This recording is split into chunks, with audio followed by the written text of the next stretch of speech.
바이블 GPS 제17일입니다. 성경을 읽는 바른 자세.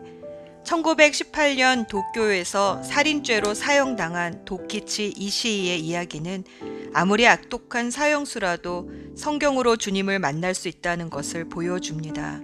그는 감옥에서도 간수를 폭행하고 사형 선고를 받은 후에도 고집스럽게 자신의 잘못을 인정하지 않는 당시 아주 유명한 사형수였습니다. 사형 집행 전에 그는 미스 웨스트와 미스 맥도널드라는 두 선교사로부터 신약 성경을 받았는데 어느 날 성경을 읽다가 한 구절에 시선이 고정되었습니다. 누가복음 23장 33절. 그때 예수께서 말씀하셨다. 아버지, 저 사람들을 용서하여 주십시오. 저 사람들은 자기네가 무슨 일을 하는지를 알지 못합니다. 자기네가 무슨 일을 하는지를 알지 못합니다. 이 한 구절이 그의 남은 인생을 바꾸었습니다. 그는 이렇게 고백했습니다. 나는 거기서 멈추었다. 내 심장이 기다란 못에 찔린 것 같았다.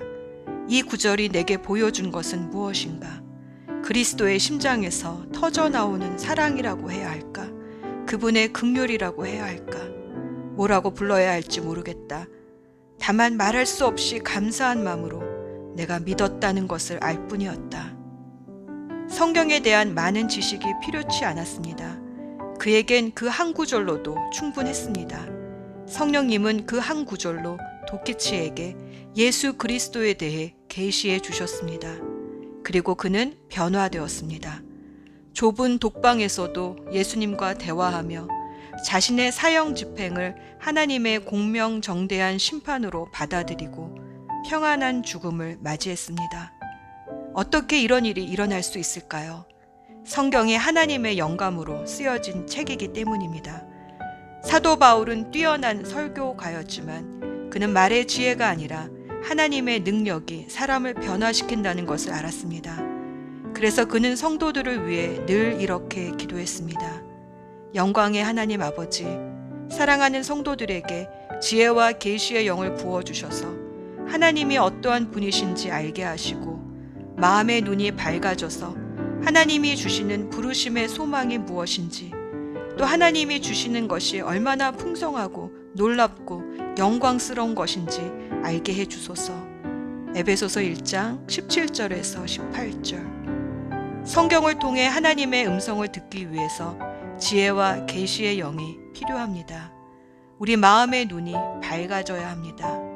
주님의 은혜를 구하며 성경을 읽을 때 도카치의 인생을 바꾼 한 구절 말씀이 오늘 우리에게도 임할 줄 믿습니다. 오늘의 여정. 오늘은 사사기 1장부터 12장까지 읽습니다.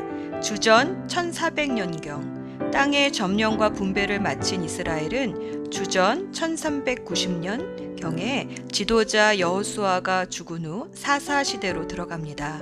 사사는 외모나 혈통으로 뽑히지 않았고 하나님의 영이 부어짐으로 세워졌습니다. 이들은 8지파에서 골고루 나왔는데 평화시에는 재판관으로, 전쟁에는 장군으로 이스라엘 백성을 지도했습니다.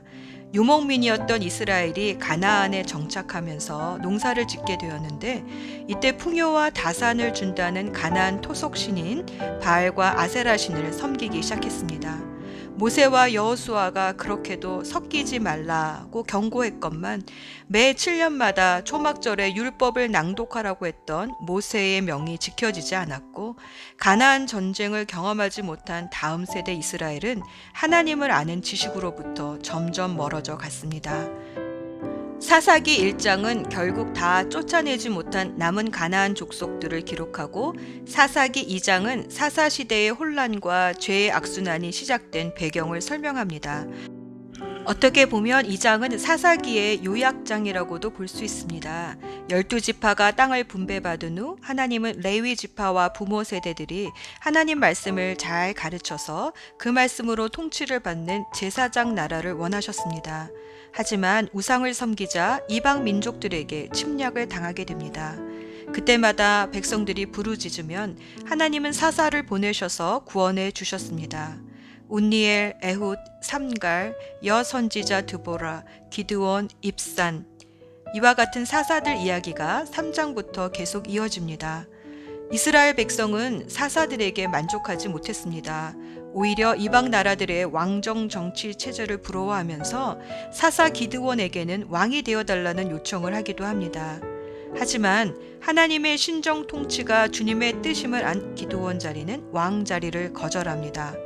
그러나 그의 서자 아비멜렉이 스스로 왕이 되려고 자기 형제 70명을 살해합니다. 이렇게 하나님 말씀을 떠나 다음 세대에 하나님의 구속의 역사를 전수하지 못한 이스라엘은 자기들끼리 싸우거나 외세의 침략에 압제당하며 악순환을 계속 반복합니다. 가나안 우상을 택함으로 죄를 범한 이스라엘을 깨닫게 하시고자 하나님은 이방 족속을 대적으로 붙이셔서 이스라엘에게 경고를 보내셨습니다. 고통 중에 여호와 하나님께 부르짖으며 회개하면 하나님은 주의 영에 감동되는 한 구원자 사사를 일으키셨습니다. 문제는 사사가 죽으면 바로 또 하나님을 잊어버리고 다시 우상을 섬긴다는 것입니다. 이 악순환이 계속 반복되는 것이 사사시대입니다. 예수 전망대. 미디안 군대가 무서워 포도주 틀 속에 숨어서 밀타작을 하고 있는 기드온에게 여호와의 천사가 나타났습니다. 그는 기드온을 힘센 용사라 부르며 미디안 군대로부터 이스라엘을 구원하라는 사명을 전했습니다. 그러나 기드온은 그 말을 믿을 수가 없었습니다. 표적을 구하는 기드온에게 여호와의 천사는 기드온이 바친 제물에 불길이 솟게 하고는 사라져 버렸습니다. 놀라운 광경을 본 기드온은 하나님의 천사를 보았다는 사실을 깨닫고 두려워했습니다. 출애굽기 33장 20절에서 주님은 모세에게 그러나 내가 너에게 나의 얼굴을 보이지 않겠다. 나를 본 사람은 아무도 살 수 없기 때문이다 라고 말씀하셨기 때문입니다. 여호와의 천사를 본 기드온은 이제 죽었구나 싶었습니다. 그래서 소리쳤습니다. 주 여호와여 나를 살려주십시오. 그때 여호와께서 기드온에게 말씀하셨습니다. 두려워하지 마라. 너는 죽지 않을 것이다. 그 말씀을 믿고 기드온은 그 자리에서 여호와께 예배드릴 제단을 쌓고 여호와 살롬이란 이름을 붙였습니다. 샬롬은 평안이라는 뜻입니다. 지금도 이스라엘 사람들은 샬롬하고 인사를 합니다. 예수님도 제자들에게 요한복음 14장 27절에서 나는 너희에게 세상이 줄 수 없는 평안을 주노라 하고 인사하셨습니다. 세상이 줄 수 없는 평안이 무엇일까요? 사람에게 가장 큰 두려움은 아마도 죽음일 것입니다. 그러나 두려워하지 말아라. 너는 죽지 않을 것이다. 라는 음성만큼 우리 마음에 평강을 심어주는 인사가 있을까요? 죄로 말미암아 죽을 수밖에 없는 죄인에게 예수님이 말씀하셨습니다. 두려워 말라.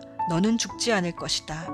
그 주님을 나의 주인으로 나의 구세주로 예배하는 것이 바로 여호와 샬롬의 제단을 쌓는 것입니다. 위기의 가정, 일터, 나라, 삶의 현장에서 여호와 샬롬의 제단을 쌓는 예배자에게 주님이 말씀하십니다. 샬롬, 두려워 마라. 너는 죽지 않을 것이다.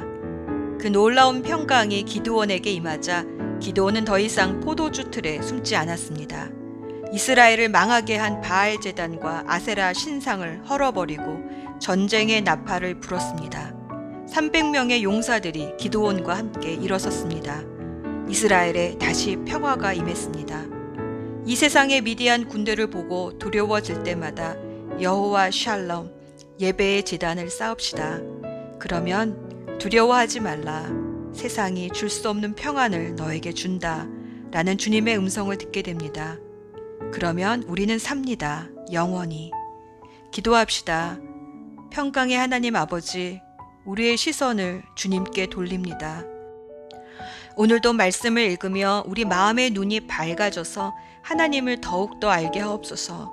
그래서 하나님이 우리를 왜 이 땅에 부르셨는지, 또 하나님이 우리에게 주시고자 하는 영광의 풍성함이 무엇인지 보게 하여 주시옵소서. 그래서 우리가 세상을 향해 쪼는 것이 아니라 세상이 우리를 보고 쫄게 하옵소서. 죽음을 이기신 예수 그리스도의 이름으로 기도합니다. 아멘.